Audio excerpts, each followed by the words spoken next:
Saudara, Carta Politika Indonesia kembali merilis hasil survei elektabilitas bakal Capres dan Cawapres 2024. Hasilnya, elektabilitas Ganjar Mahfud berada di atas Prabowo Gibran maupun Anies Muhaimin. Carta juga merilis survei elektabilitas para paslon jika pemilu berlangsung 2 putaran.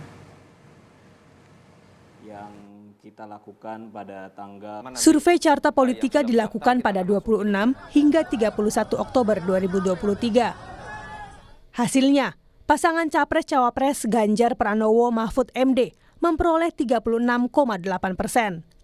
Sementara pasangan Prabowo Subianto dan Gibran Rakabuming Raka memperoleh 34,7% dan pasangan Anies Muhaimin memperoleh 24,3%. Carta Politika juga menyimulasikan skema head-to-head jika terjadi putaran kedua Pilpres 2024. Hasilnya, pasangan Anies Muhaimin akan meraih 34,4% jika berhadapan dengan Ganjar Mahfud MD yang ada di angka 45,5%. Jika pasangan Anies Muhaimin head-to-head dengan Prabowo Gibran, hasilnya Anies Muhaimin akan memperoleh 29% dan Prabowo Gibran meraih 50,3%.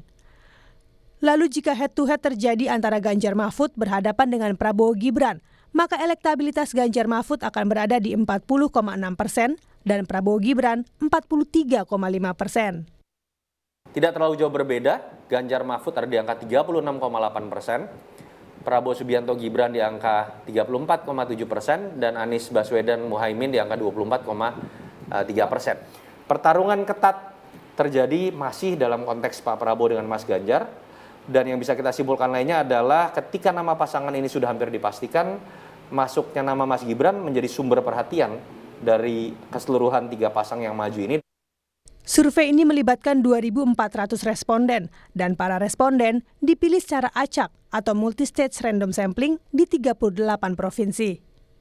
Tim Liputan, Kompas TV.